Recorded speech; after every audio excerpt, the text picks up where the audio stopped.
जय हिंद दोस्तों। कैसे हैं आप सभी लोग। जैसे कि आप देख रहे हैं, कल हमने आपको बताया था कि एनसीसी में ए बी और सी सर्टिफिकेट के जो पेपर होता है उसमें कौन कौन से टॉपिक आते हैं। तो बहुत सारे टॉपिक थे जो मैंने आपको बताया था, उसको धीरे धीरे आज मैं डिटेल करके बताऊंगा। तो उसका पहला टॉपिक आज मैं लेकर आया हूँ, एनसीसी ऑर्गेनाइजेशन मतलब एनसीसी का संगठन कब हुआ था। चलते हैं टॉपिक की ओर। टॉपिक की ओर जाने से पहले आपको पता है कि आपको करना है, पहले तो हमारे चैनल को सब्सक्राइब कर लीजिए और लाइक कर दीजिए और अपने दोस्तों को शेयर कर दीजिए, जिससे कि हमारा मनोबल बढ़े और हम आपको अच्छी से अच्छी वीडियो दे सकें। चलते हैं टॉपिक की ओर। जय हिंद दोस्तों। हमारा टॉपिक है एनसीसी ऑर्गेनाइजेशन मतलब एनसीसी संगठन। धीरे धीरे नीचे आते हैं, तो मैंने ये पहले ही बना रखा है।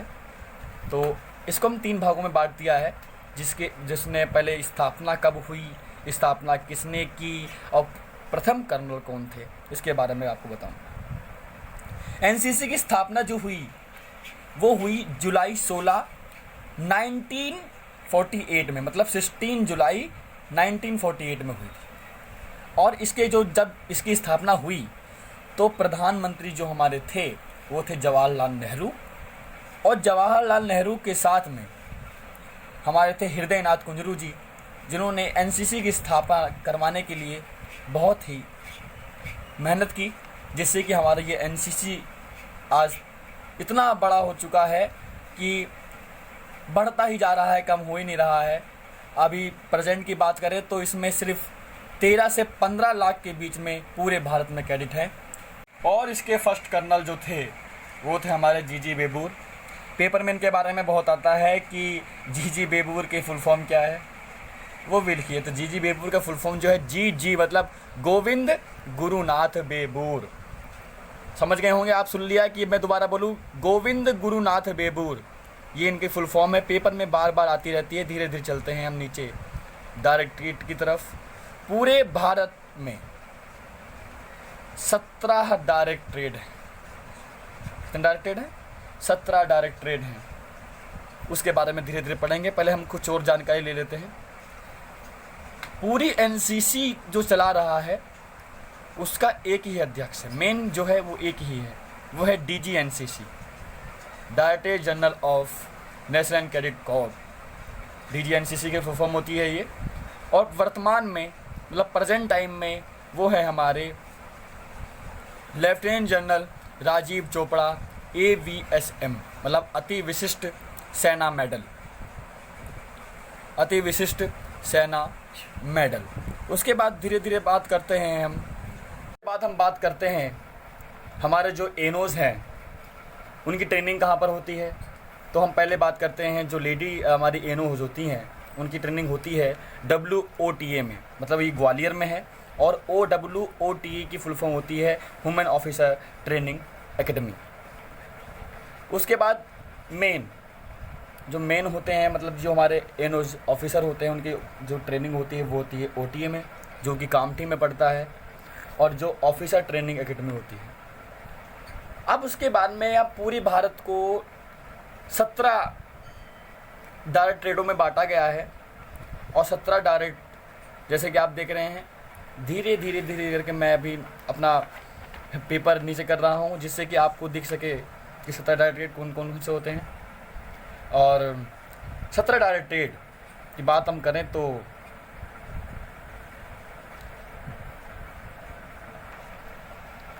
जैसे कि आप देखते हैं कोई भी चीज़ हो तो अल्फ़ाबेट से चलती है, A से लेके Z तक चलती है। तो इसलिए मैंने सारे नाम जो है अल्फ़ाबेटली लिखे हैं, अल्फ़ाबेट से ही लिखे हैं मैंने, ABCD Z तक लिखे हैं।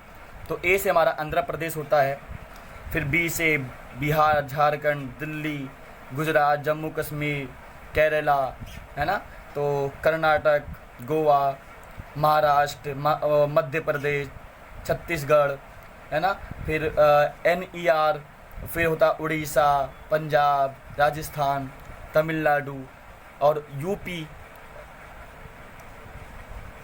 उत्तरांचल और वेस्ट बंगाल। मैंने इनके सबके लोकेशन, मतलब जो इनका ऑफिस जो है, मेन ऑफिस जो है वो कहाँ पर है, इन सब डायरेक्टरेटों का वो भी मैंने इसके बाद लिख रखा है। तो देख जैसे कि आप पटना देख रहे हैं, झारखंड का पटना में है, दिल्ली का दिल्ली में ही है, गुजरात का जो अहमदाबाद में है, जम्मू कश्मीर का जम्मू में है, ऐसे महाराष्ट्र का मुंबई में है, और मध्य प्रदेश का जो है भोपाल में है, पंजाब का चंडीगढ़ में है, राजस्थान का जयपुर में है, और तमिलनाडु का चेन्नई में है। ऐसे ही यूपी का जो है उत्तर प्रदेश का हमारे लखनऊ में है, उत्तरांचल का देहरादून में है, और वेस्ट बंगाल और सिक्किम का भी हमारा कलकत्ता में है। अब पेपर में आता है कि 17 डायरेक्टरेटों में से सबसे बाद में डायरेक्टरेट कौन सा बना है। तो सबसे बाद में जो डायरेक्टरेट बना है वो है उत्तरांचल। कब बना है? 1 अगस्त 2006 में, 1 अगस्त 2006 में। और उसका जो ऑफिस है वो कहाँ पर है? देहरादून में है। पेपर में ये भी आता है कि 17 डायरेक्टरेटों में से कौन सा डायरेक्टरेट सबसे बड़ा है। तो आपको पता ही है सबसे बड़ा जो है हमारा कौन सा है? यूपी है। यूपी मतलब उसका ऑफिस कहाँ पर है? लखनऊ। उत्तर प्रदेश का जो ऑफिस है वो लखनऊ है। बड़ा क्यों है ये? क्योंकि सबसे ज़्यादा ग्रुप हेडक्वार्टर सिर्फ हमारे यूपी में है। कितने ग्रुप हेडक्वार्टर हैं? 11 ग्रुप हेडक्वार्टर हैं। तो किसी में 2 हैं, किसी में, इसके बारे में भी हम आगे चर्चा करेंगे। अब देखिए, आप मैंने ये बताया कि हाँ, सबसे कम और सबसे ज़्यादा ग्रुप हेडक्वार्टर किधर हैं, कहाँ पर हैं, कौन से डायरेक्टरेट में है। तो आप देख रहे हैं एपी मतलब आंध्र प्रदेश में 9 ग्रुप हेडक्वार्टर हैं। ऐसी बिहार में 5 हैं, दिल्ली में 2 हैं, गुजरात में 4 है, जम्मू एंड कश्मीर में 2 हैं, और कर्नाटक एंड गोवा में कितने हैं? 6 ग्रुप हेडक्वार्टर हैं।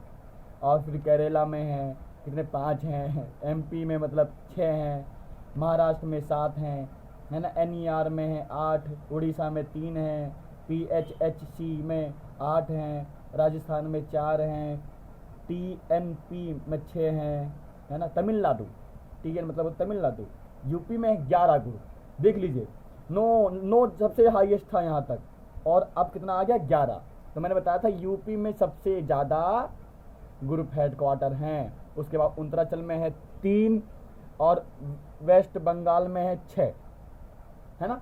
तो अगर पेपर में पूछा जाता है सबसे ज़्यादा ग्रुप हेडक्वार्टर कौन से डायरेक्टरेट में है, तो यूपी में है। और अगर सबसे कम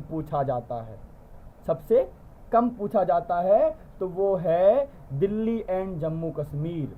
दोनों का नाम आप लिख सकते हैं। दिल्ली में भी 2 ग्रुप हेडक्वार्टर हैं और जम्मू में भी 2 ग्रुप हेडक्वार्टर है ना। तो अब बात करते हैं कि अभी हम एक डायरेक्टरेट उठाते हैं इसमें से और उस पर बात करते हैं, क्योंकि सब डायरेक्टरेट पे हम बात नहीं कर सकते। हम एक डायरेक्टरेट उठाते हैं कोई सा भी इसमें से, उस पर बात करते हैं। तो हमने एक डायरेक्टरेट उठा लिया। कौन सा उठाया है?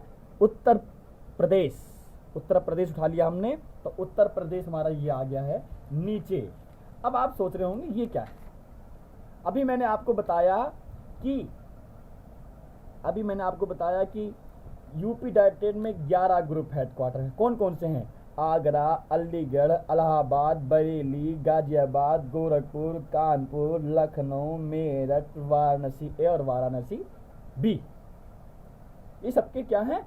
ग्रुप हेडक्वार्टर हैं। और सब ग्रुप के हेडक्वार्टर देख रहे हैं आप। आज की वीडियो में इतना ही।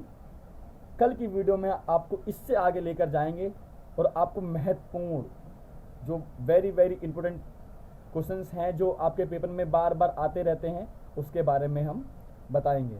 तो जाने से पहले आपको क्या करना है, आपको पता ही है कि आप हमारे चैनल को सब्सक्राइब करिए, लाइक कीजिए और अपने दोस्तों को क्या कीजिए, शेयर कीजिए, जिससे कि हमारा मनोबल बढ़े और हम आपको अच्छी से अच्छी वीडियो दे सकें।